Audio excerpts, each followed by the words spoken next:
From years of anxiety to warrior and mentor, Bradley Robinson created the Anxiety Project to help you end your anxiety naturally. Let's mold the new you and let's end anxiety together. Hello and welcome to episode 151 of the Anxiety Project podcast. I am Brad Robinson. Today I'm talking about 10 common habits that make up the personality of an anxiety sufferer. It's really important to understand these habits because you may be doing them and they're unconscious, right? And so you don't know that you're doing them, but this episode might shine a light on a habit or two that you may be doing right now that is keeping you stuck in anxiety. Now, before I get into this episode, I want to go over your comments on last week's episode, which I talked about guilt and healing from guilt. And I talked about my experiences, but also what you can do and what I did to overcome guilt. You guys left your comments, which I really appreciate. Nina Sirkin says, I felt guilt about certain things I've said to people in high school.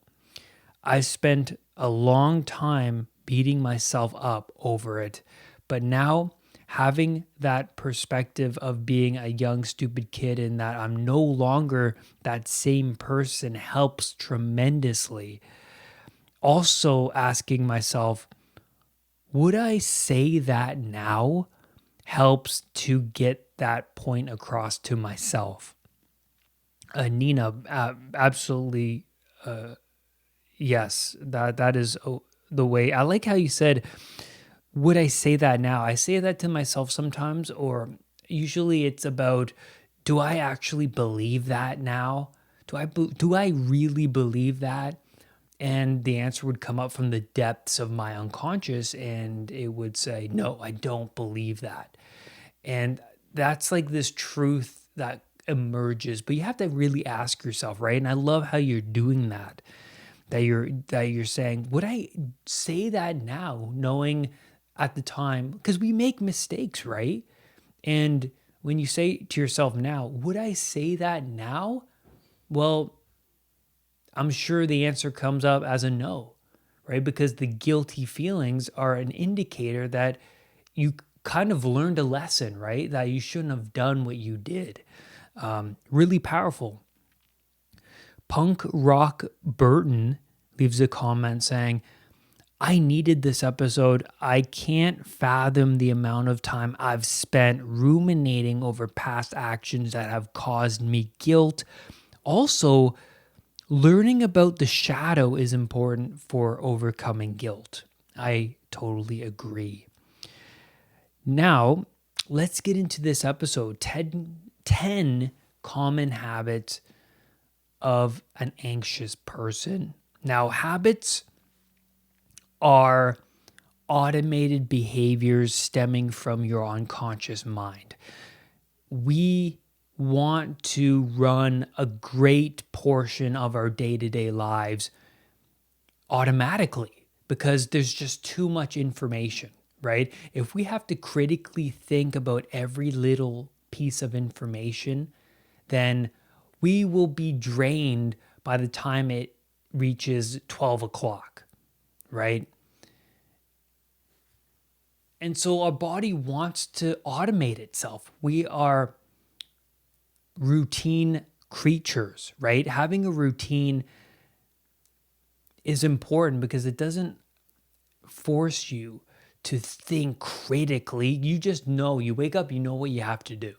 You just do the thing that you've been doing for the past month, 2 months, 5 years, 10 years. You just wake up and you know, you don't have to engage in critical thinking about it. Our behaviors are more sophisticated than our representation, right? Our behaviors are more powerful. And the more you act out a lie, the more it becomes who you are, a part of your personality. I was going to say identity, but your personality, it becomes more of who you are. And you believe that lie after you tell yourself that lie for weeks on end. You're going to believe it and you're going to continuously act out that lie. Now, number 10, the 10th common habit of an anxious person, and mind you that there are more than 10, but I just put together this list of really common habits. Number 10 is you rely on others close to you for comfort and reassurance. Now, the constant need for validation is very common for somebody suffering from health anxiety because it makes you feel better for the moment. Your parents, your loved one says, "Oh, you'll be fine." They pat you on the back and you feel great for that moment. It's an amazing feeling. That's why it becomes so habitual to an anxious person. But it's really important to know that it's analgesic when you're around people close to you that you care about and you look up to. It's analgesic, which means it's a temporary relief of pain, right? The pain goes away for the moment and you feel good. And you get addicted to that feeling good moment. And so when you go back to pain and suffering, which comes soon after, you immediately go back to reassurance seeking with your partner or with that family member. And it becomes this constant cycle and it keeps you stuck in that loop.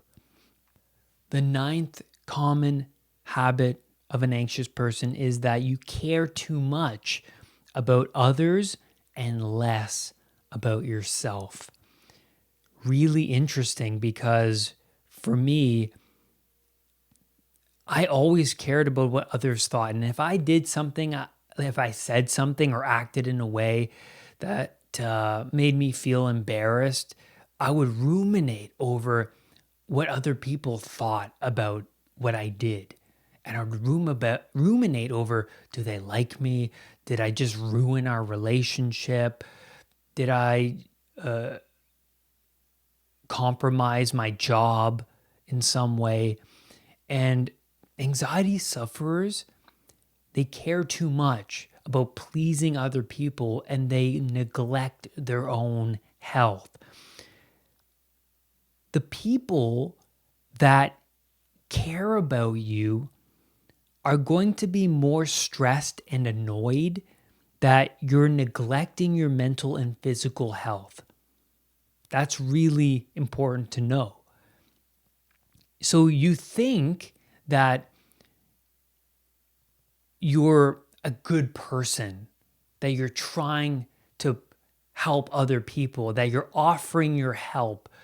But the people on the other side of that, they see that you're not well, but you don't see that, they see that.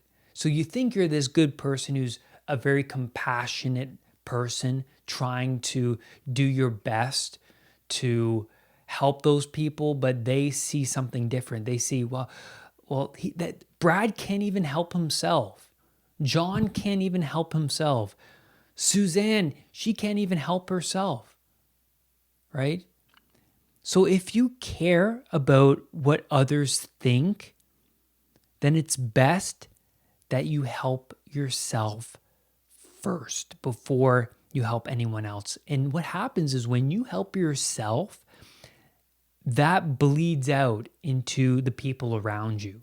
But you have to put your higher self first. And you have to put other things in your life on the back burner. And that's what I did when I started my recovery, is that I put my relationships on the back burner. I put my job on the back burner. My focus was to get to a better place a month from now. And then after that month, it was the next couple months. And it took me time to improve different areas of my life. And then those areas, once they improved, all other areas in my life changed. My relationships got better because I was a better person. My job got better, and I started to strive for higher goals within my job.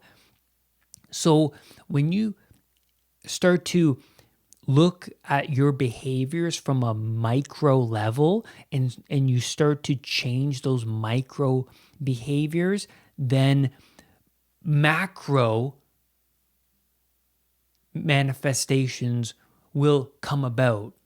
The outcomes that you've always dreamt of will happen, but you have to start locally and you have to start minimally with little behaviors that you know you should stop doing, but you can't seem to stop doing.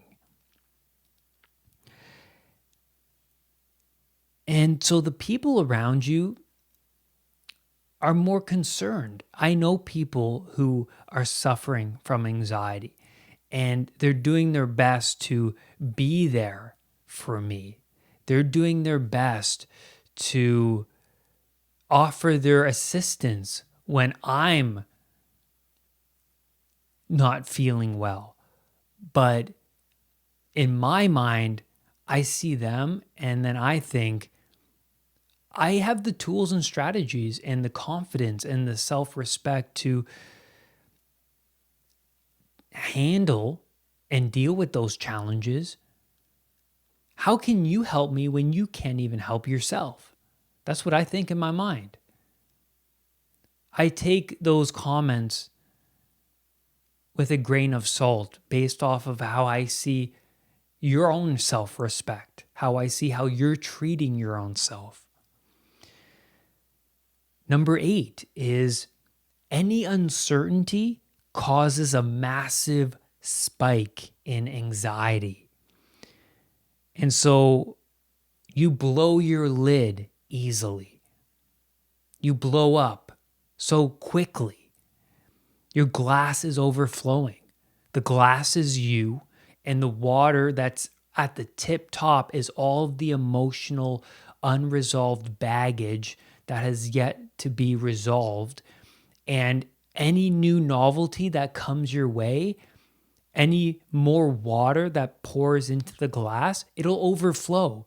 And so you react with aggression towards the people around you from little things in your life. And your attention is continuously on the unknown problem within you, whatever that is. It could be, what if this is cancer? What if this is a disease? You know, you lost your job. What am I going to do with work? Your focus, your attention is on that unknown problem. And when things get in the way of you solving that problem, you erupt. And it could be things you're doing. You could be avoiding looking for a job. You're going and you're playing video games all day. You're going and hanging out with your friends, smoking weed or drinking alcohol, watching Netflix. And you know within you that these things that you're doing are blocking you. Netflix, weed, alcohol, these distractions are blocking you from solving that issue. And so that issue gets repressed. And then when somebody says something about, hey, Brad, what are you doing these days? You erupt, right? I'm just working hard. Or I'm trying to do my best. And you know, deep down, there's this voice saying, no, that's not what you're doing. You're watching Netflix. You're neglecting your responsibilities. You know you should be looking for that job. You know you should be working on this aspect of yourself, but you're repressing it. You're ignoring it. That thing is trying to get your attention for good reason. But also, any new novelty that comes your way is just too much. There's all this baggage, all this trauma underneath the surface that anything new, anything unknown, uncertain, and when it comes up, you're going to erupt. It's just too much. You already have enough, right? You're past your threshold of tolerance already. There's already enough unresolved issues beneath your surface of consciousness that needs to be attended to, and anything new that pops up is going to be met with anger, aggression, more anxiety, panic. Number 7, you have no trust in your body. So you walk around hunched over, touching parts of your body continuously, playing out the victim. You look in the mirror and you see this unhealthy person. You believe you're not healthy, and there is no trust that in yourself that you can overcome this health concern. Mostly because you haven't learned the tools necessary to live a healthy life. I always talk about this on the podcast. You need to work on your foundation, because that person who believes that they're unhealthy, they look in the mirror and they don't have that foundation. Their foundation is built upon sand, because that sand represents all of the bad habits that you're doing every day that are making you feel unhealthy, right? Your anxiety is making you feel unhealthy. Well, what's below your anxiety? Well, my behaviors are making me feel unhealthy. Okay, let's pick apart your behaviors. What are you doing? Well, I'm smoking regularly and I'm not getting enough sleep, and I have too much to do during the day. I'm rushing around too much, and I have all these repressed, unresolved, traumatic moments from my past that I haven't dealt with yet. I am watching too much Netflix. I'm not watching what I eat. There's a lot of things there to pick upon, right? So that's your foundation. What are you doing every day? Like I said before, your behaviors are more sophisticated than your representation of them. They're more sophisticated. You have to look and be aware of these behaviors, because once you start to change one behavior, it's going to have a ripple effect. You're going to see a massive change in what you're manifesting. Really powerful. And also, anxiety sufferers feel detached. There's no balance in their life, right? The scales are tilted strongly all the way to one side.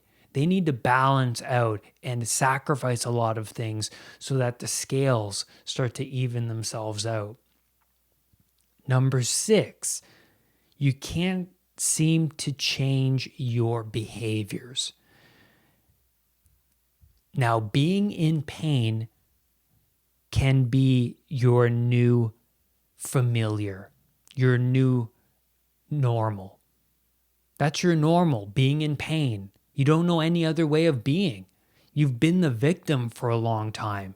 Your life has been a catastrophe, and so you remain as that person of that catastrophic life, the victim. And you also believe that being overly anxious is protecting you and your family. That once you break outside of this box of anxiety, that things will get worse, that you won't be able to protect your family, that you won't be able to overcome this health concern, that in some way being anxious is necessary. And that's really interesting. And breaking outside of that box of worry is too unknown for you, because being in pain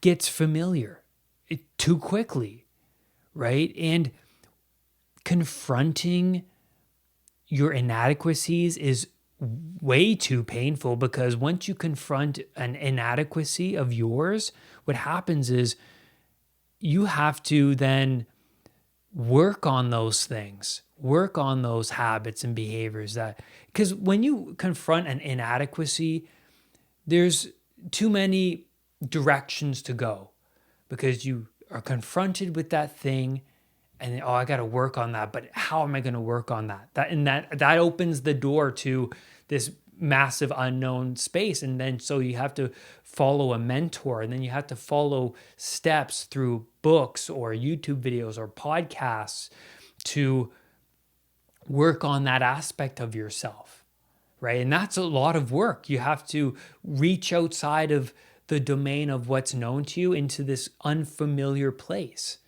But that unfamiliar place is what's necessary for you to overcome the challenges you're currently facing. Because what do you know?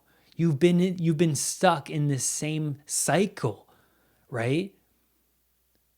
Of course, that when you break out of what's known to you right now, you're going to find the answers, even though it's painful, because you have to learn. It's like starting from grade 1 again.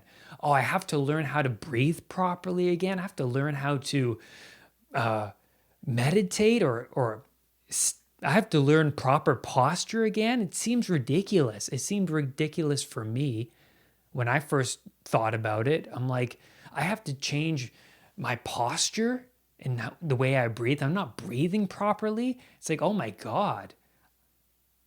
It's so novel. But that's where you have to start. You have to break outside of what's familiar. Really, really powerful. Number 5 is that you avoid places. Anxiety sufferers shrink their world down to the smallest space possible, because they're desperate for order, right? And so they believe by ignoring those outside places that make them feel iffy, that they'll somehow solve their feelings and anxiety, but it doesn't. It only makes it worse, because you have to go out and confront those places eventually, right? And it gets to the point where you're suffering from agoraphobia, which is the fear of being out in public and losing control. It gets to the point where you go for a walk a block from your house, and you can't even do that because your anxiety spikes, and then you run back home. So the more you avoid places, the more the dragon of chaos grows, and that the places you're avoiding, they grow in threat and size. And they grow and they grow and they grow to the point where you can't even leave your home. It's absolutely debilitating. Number 4 is that you're a fortune teller. You think the worst outcomes before they even happen. You engage in imaginative images from your right hemisphere. You imagine the worst case scenario. You're projecting images of the worst case scenario. And then the left hemisphere produces words that keep you stuck in this worry cycle. You think words and you entertain phrases like, I'll never get better. I'm going to do horrible at my job. My child is going to hate me. My boss hates me. People think I'm going crazy. But you're not a fortune teller, are you? You're going to manifest what you pay attention to. So if you're paying attention to these thoughts or images in your mind, you will manifest them in some way. Whether it's just feeling anxious about it, because obviously they're going to produce negative emotions, but also you might unconsciously manifest the things that you don't really want and that you're ruminating over. So watch what you pay attention to. Number 3 is you have a hard time getting to sleep. When your anxiety response is active 24/7, it's going to be difficult to get a full night's rest. And when I say the dragons and the monsters come out at night, I mean it. Because what happens when you shut off the TV? What happens when you're away from the people that you care about? What happens when it's just you and your own mind in the dark in your bed? What happens? The monsters come out. The things that you're repressing, they come out, especially when you're in your dreams, because your dreams are trying to make sense of the world. And if you haven't made sense of past repressed emotional events, then it's going to try and bring them back. It's going to try, your unconscious will bring them about in your dreams to try and formulate and understand what you have yet to understand. And when that happens, it causes nightmares, it causes extreme anxiety. You wake up startled in a sweat at 2 a.m. It's too much, right? So when I started to engage more in my parasympathetic nervous system, which is my rest and digest system, by meditating, by solving issues, by making my life more orderly and routine-like, by taking hot baths, by doing things that relaxes me, I noticed that my sleeps started to get better and better because, well, you're not as stressed as you used to be. You're calming your system down. You have to calm your system down. Number 2 is you are on Dr. Google way too much. You're trying to solve the problem, whether it's this headache, is it a tumor, whether your heart palpitation, whether that's some heart disease or clogged arteries, or whether this pain in your side is kidney disease. You're trying to solve the problem, but it could and most likely is the wrong problem you're solving. And that's really interesting to think about. When you go on Google, you're trying to solve the problem by Googling the symptoms, right? But it could and most likely be the wrong problem because Google brings about, it could be cancer, it could be this disease, it could be that disease, it could be a lack of this, it could be an excess of this. There's too many possibilities. But the problem isn't that pain, right? The problem is that your anxiety response is, and you're stressed out to the max, and the stress is bringing about those strange sensations that you're misinterpreting as being cancer.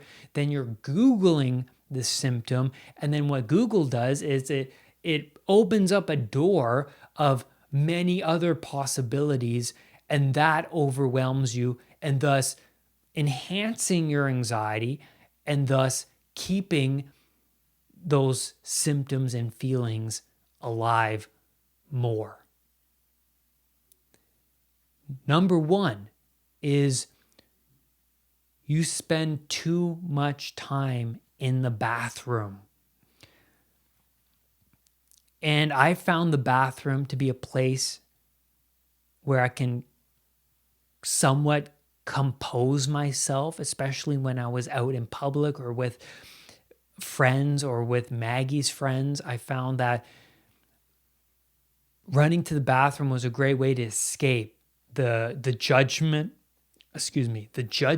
of them, but also to try and figure out the problem, right? Because when I was around people, when I used to suffer from extreme health anxiety, I would have to constantly repress and ignore my symptoms and ignore the what if thoughts and ignore the problems that I was trying to contend with, to be social, to put on this mask that everything is fine. Look at me. I'm social right now.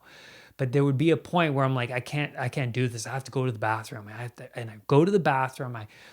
I would pee and then look at my pee and say, is my pee okay? Is it too dark? Is it too clear? And then after that, I would spend like a good 5 minutes trying to compose myself. It's like, okay, Brad, you can do this. Breathe. It's like, you'll figure this out. And it's like, oh my God, how am I going to endure the next 15 minutes of this conversation with these people? What am I going to do? And so a lot of anxiety sufferers drink a lot of water. They go to the bathroom a lot because they believe unconsciously that they're flushing out whatever they have within them by doing that. But also they try and compose themselves. They try and add some order to the chaos that's going on internally. And it's another way to escape the awkwardness, right? You think you're being awkward around these people, these social situations. You feel you're acting weird, and then you feel like other people are noticing that you're acting weird. And this is a temporary escape, being in the bathroom. Sometimes I would even go on my phone and phone one of my relatives in my bathroom or in a bathroom at work because of how anxious I was feeling and to get that reassurance. And that's where I'm going to leave you on today's podcast episode. If you haven't already, go check out the Anxiety Project program at unpluganxiety.com. This is my CBT and NLP based program that is currently 15% off with coupon code ENDANXIETY for this fall season. So this fall sale, you get the program for 15% off with coupon code ENDANXIETY, one word. And so check it out. I have a video on that page you can watch a video describing what is included in the program. So learn all about what's included. Is it right for you? And just you be the judge, right? Is this something that you can invest for yourself? Invest in yourself to overcome the challenges you're currently facing, because you can't put a price tag on that, right? That improvement, those tools and techniques to improve your life. So check out that program. And lastly, do not let anxiety define who you are. I will see you on the next podcast or video. Bye for now. Brad's powerful anxiety recovery program is now available at unpluganxiety.com. The Anxiety Project program is downloadable and puts the power of anxiety recovery in your own hands. Visit unpluganxiety.com for more details. Recovery starts now.